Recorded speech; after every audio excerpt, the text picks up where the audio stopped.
On Wednesday, Wray announced he's resigning from the FBI at the end of President Biden's term on January 20th, President Trump's first day in office, paving the way for new leadership pending Senate confirmation. President Trump, in addition to nominating Kash Patel yesterday, announced an additional intelligence role, appointing Trump Media and Telecom CEO Devin Nunes to be chairman of President Trump's new Intelligence Advisory Board of outside government officials, while continuing to run Trump Media and Telecom. Joining me now is the man himself, former House Intelligence Committee Chairman Devin Nunes, who worked alongside Kash Patel on Capitol Hill in exposing the Russia collusion lie. Devin, it's great to see you. Welcome back. Thanks, Maria. Great always. Yeah, before we get to your new role and the announcement from President Trump yesterday, let me get your take on what you heard from Kash Patel in terms of exposing the fraudsters, exposing the bad guys, declassifying information. You also told me back in 2018 that there are 4 buckets that need to be declassified in order for people to understand what truly went down in the Russia collusion lie. Tell us about that.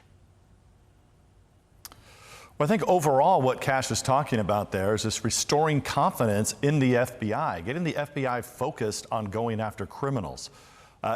What Kash brings to this, Maria, I think that a lot of people are not paying attention to, is that he's been on both sides of this, including being a public defender at the beginning of his career, then being a DOJ prosecutor, prosecuting terrorists, which is what the DOJ should be working on most of the time, and then also going after the Russian collusion lie, coming over to the House Intelligence Committee that I chaired at the time, working in the legislative branch.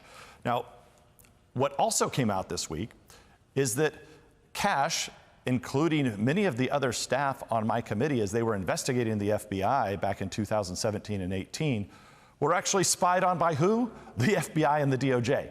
I mean, you really can't make this up, and that's what needs to end. We have to restore integrity back into the system, and I think that's what Kash Patel will bring as the future FBI director. So, I mean, in terms of restoring integrity, you lived it. You know, you lived all of this bad behavior from the FBI, and you got attacked. I was there. I was witness to it.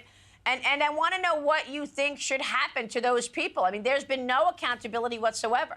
They've gotten big jobs. They're on TV talking about intelligence, Andrew McCabe attacking Kash Patel, and having no mention of his role in, pushing this lie of a story that Trump colluded with Russia.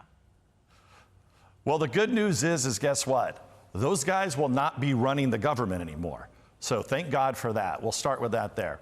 Now, look, as it relates to the spying on congressional staff, that has to be handled by the Speaker of the House and the Senate leader.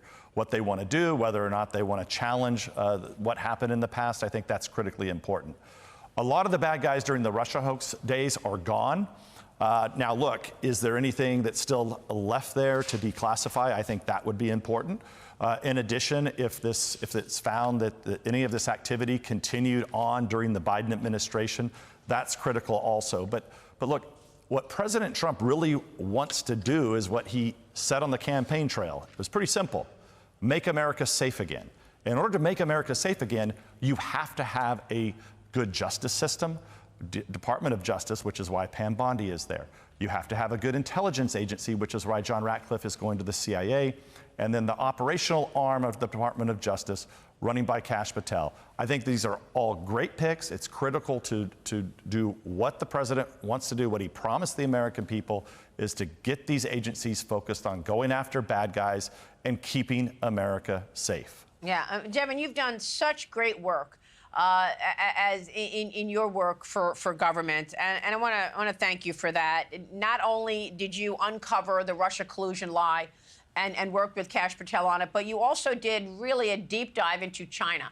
And I remember when you were working on your first investigation into China, when your critics were all Russia, trying to come up with this story about Trump. You were focused on China, and you unearthed a lot of important issues that we needed to be aware of, how communist China is trying to undermine America. So I'm not surprised that President Trump wants you in the fold still as you run Trump Media and Telecom. Yesterday, President Trump announced that you are being appointed as chairman of the President's Intelligence Advisory Board, which will consist of distinguished citizens from outside of the federal government. How will this work, Devin? What will you be doing specifically?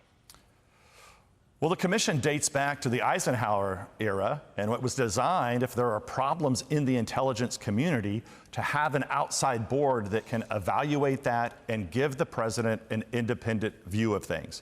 So, look, there's a lot that this board, should do, that has the responsibility to do. At the end of the day, it reports to President Trump. And I think that, as we lay this out, we'll focus on making sure that the intelligence products that you mentioned, like China, make sure that it's not politicized. I think that's first and foremost of what we've been talking about this whole time during this interview, Maria, is we just need to depoliticize the intelligence agencies.